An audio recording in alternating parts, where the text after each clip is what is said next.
ಹೆಚ್ಚಾದ deadly heart attack, ಹೃದಯ ಸ್ತಂಭನಕ್ಕೆ ಆತಂಕಕ್ಕೀಡಾದ ಜನ, ಮೋದಿ ಅಂಗಳಕ್ಕೂ ಹಾಸನ ವಿಚಾರ. ಇದು ಹೃದಯದ ಸಮಾಚಾರ. ಟೀ ಕುಡಿಯುವಾಗ ಕುಸಿದು ಬಿದ್ದು ವ್ಯಕ್ತಿ ಸಾವು, ಟ್ರ್ಯಾಕ್ಟರ್ನಲ್ಲಿ ಉಳುಮೆ ಮಾಡುವಾಗಲೇ ರೈತ ಸಾವು, ಬೈಕಿನಲ್ಲಿ ತೆರಳುತ್ತಿದ್ದಾಗ ಇದ್ದಕ್ಕಿದ್ದಂತೆ ಸಾವು. ಸಾವು ಸಾವು ಸಾವು, ಒಂದಲ್ಲ ಎರಡಲ್ಲ 20ಕ್ಕೂ ಹೆಚ್ಚು ಘಟನೆ. ಇದು ಸಾವಿನ ಸರಮಾಲೆ. ಅದು ಒಂದೇ ಜಿಲ್ಲೆಯಲ್ಲಿ ಈ ಸಾಲು ಸಾಲು ಸಾವಿಗೆ ಕಾರಣ ಒಂದೇ, ಅದು ಹಾರ್ಟ್ ಅಟ್ಯಾಕ್. ಏನಾಗಿದೆ ಹಾಸನಕ್ಕೆ? ಎಸ್, ಹಾಸನ ಹಾರ್ಟ್ ಅಟ್ಯಾಕ್ ಇತ್ತೀಚೆಗೆ ಸಾಕಷ್ಟು ಚರ್ಚೆಯಾಗುತ್ತಿರುವ ವಿಷಯ. ನ್ಯೂಸ್ ಚಾನೆಲ್ನಲ್ಲೂ ಅದೇ, ಸೋಷಿಯಲ್ ಮೀಡಿಯಾದಲ್ಲೂ ಅದೇ. ಹೌದು, ಹಾಸನ ಜಿಲ್ಲೆಯೊಂದರಲ್ಲೇ ಕೇವಲ 40 ದಿನಗಳಲ್ಲಿ 21 ಜನರು ಹೃದಯಾಘಾತಕ್ಕೆ ಬಲಿಯಾಗಿದ್ದಾರೆ. ಮಹಿಳೆ, ಉಪನ್ಯಾಸಕ, ಯೋಧ ಮತ್ತು ಸರ್ಕಾರಿ ನೌಕರ ಸೇರಿದಂತೆ ವಿವಿಧ ವಯೋಮಾನದವರು ಹೃದಯಾಘಾತಕ್ಕೆ ತುತ್ತಾಗಿದ್ದು, ಈ ಬೆಳವಣಿಗೆ ಜನರಲ್ಲಿ ಆತಂಕ ಮೂಡಿಸಿದೆ. ಈ ಸರಣಿ ಸಾವಿಗೆ ಕಾರಣವೇನು? ಹಾಸನದಲ್ಲೇ ಏಕೆ ಇಷ್ಟೊಂದು ಘಟನೆ? ಆರೋಗ್ಯಾಧಿಕಾರಿ ಹೇಳಿದ್ದೇನು?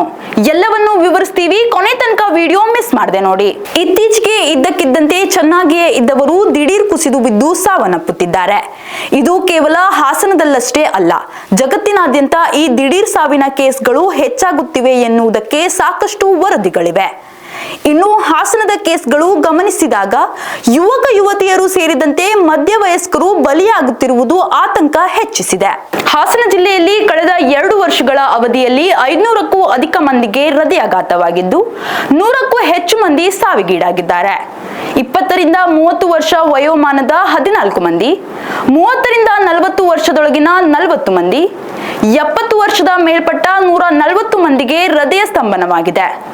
ಒಟ್ಟಾರೆ 2 ವರ್ಷಗಳಲ್ಲಿ 140 ಮಂದಿ ಸಾವಿಗೀಡಾಗಿದ್ದು, ಉಳಿದವರಿಗೆ ವಿವಿಧ ರೀತಿಯ ಚಿಕಿತ್ಸೆ ನೀಡಲಾಗಿದೆ ಎಂದು ಹಾಸನ ಜಿಲ್ಲಾ ವೈದ್ಯಾಧಿಕಾರಿ ಡಾಕ್ಟರ್ ಅನಿಲ್ ಮಾಧ್ಯಮಗಳಿಗೆ ಮಾಹಿತಿ ನೀಡಿದ್ದಾರೆ. ಆದರೆ ಹಾಸನ ಜಿಲ್ಲೆಯಲ್ಲಿ ಸಾವಿನ ಸಂಖ್ಯೆ ಆತಂಕಕಾರಿಯಾಗಿ ಏರಿಕೆಯಾಗಿಲ್ಲ.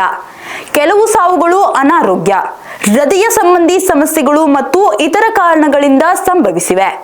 ಆದರೂ ಈ ವಿಷಯದ ಬಗ್ಗೆ ಗಂಭೀರವಾಗಿ ಗಮನ ಹರಿಸಲಾಗಿದೆ ಎಂದು ಆರೋಗ್ಯ ಇಲಾಖೆ ತಿಳಿಸಿದೆ.